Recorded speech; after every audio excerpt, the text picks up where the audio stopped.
Place au zapping de l'actualité du Gabon sur la web télévision Mazlek Info. La NGTI, l'Agence nationale des grands travaux et des investissements. Lui, on nous dit que cette agence n'est plus d'actualité. Elle a été supprimée parce qu'elle n'a pas atteint les résultats, parce que son bilan est catastrophique, parce que les investissements qui étaient attendus n'ont pas été réalisés. Une des caractéristiques vraiment de la faillite de cet investissement, c'est le projet du Redoway sur le bord de mer. Ce projet a englouti des centaines de milliards de francs CFA sans qu'il ait connu la moindre réalisation. Tous les investissements du Gabon étaient gérés par ces agences. Aujourd'hui, 10 ans après, on nous dit que l'agence est supprimée. Mais, Monsieur le Président de la République doit rendre des comptes. Il doit faire le bilan de la gestion de cette agence en tant que président du conseil d'administration. Cette agence doit être auditée. On doit contrôler de la réalité, de l'effectivité des dépenses qui ont été effectuées pendant 10 ans. Il faut auditer, il faut contrôler, il faut vérifier, il faut savoir ce qu'on a fait des ressources qui ont été déployées, qui ont été engagées pendant 10 ans. Et après, on saura la responsabilité. Si l'argent a été géré correctement, si l'argent n'a pas été géré correctement, s'il y a eu des détournements de fonds. Officiellement, l'État gabonais, via le ministre de l'Éducation nationale, a décrété que la rentrée scolaire 2020-2021 devait s'effectuer comme suite. Le 24 octobre 2020 devait être la rentrée administrative et le 9 novembre 2020 devait être l'ouverture officielle des classes. Mais force a été de constater que beaucoup d'écoles, deux écoles dans tout Libreville, pour ne pas dire dans tout le Gabon, ont ouvert avant cette date. Je vais parler bien sûr de Michel Dira, qui est une école qui a la particularité d'appartenir à une branche de la famille Bongo. Je parlerai également des Rubans Verts, qui appartient à Madame Sylvia Bongo. Certains me parleront des écoles conventionnées françaises, mais je ne parlerai pas de ces écoles parce que c'est des écoles qui ont, comme le dit le nom, des conventions avec l'État gabonais. Donc, c'est des écoles qui, partout dans les pays dans lesquels elles sont, ouvrent en fonction du calendrier français. Donc, ces écoles, je ne les mettrai pas dans le même sac. Je vais plutôt m'appesantir à Michel Dira et Ruban Vert, qui sont des écoles de droit gabonais.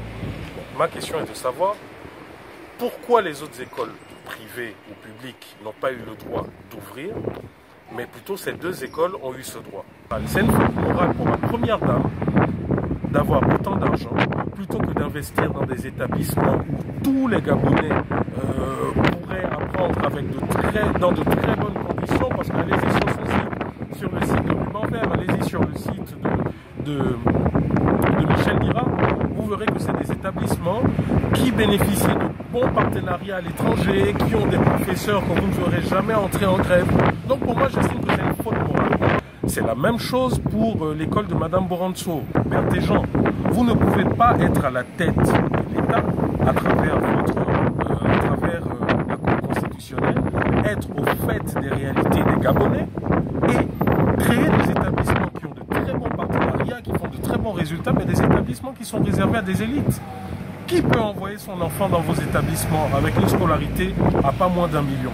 Donc j'estime que c'est une faute morale et ça prouve encore une fois combien de fois vous êtes tous déconnectés de la réalité du Gabon. Il y a eu 850 jeunes Gabonais qui ont été interdits d'examen. L'opposition est restée silencieuse. Pourquoi?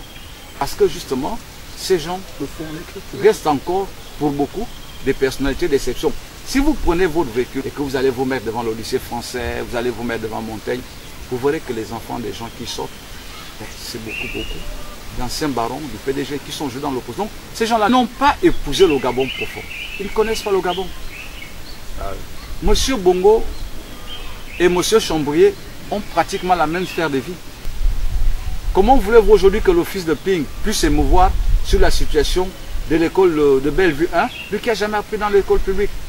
On ne peut pas partager une douleur qu'on n'a jamais ressentie. On peut imaginer, vous savez, c'est comme si vous allez à l'hôpital.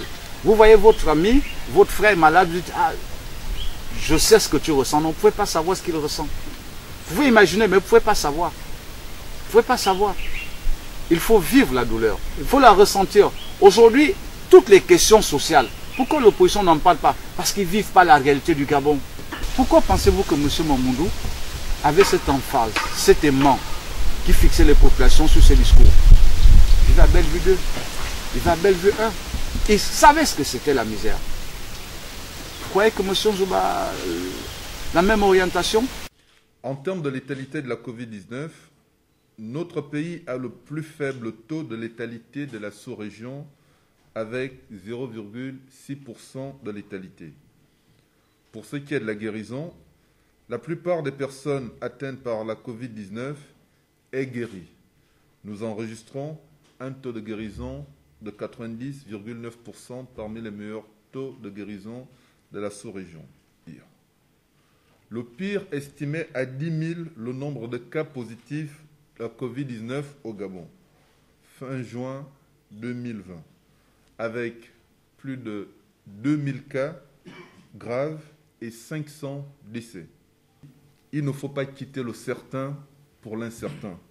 Le certain aujourd'hui est la réussite et la stabilisation de la maîtrise de la pandémie de la Covid-19 dans notre pays.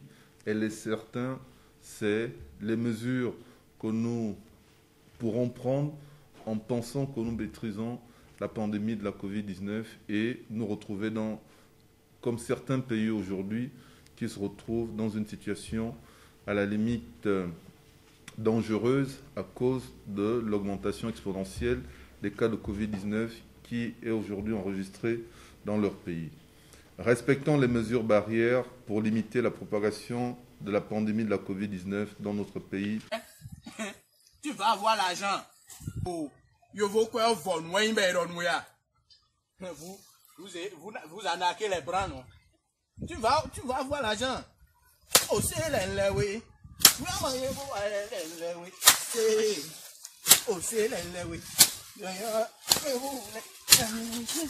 Oh, c'est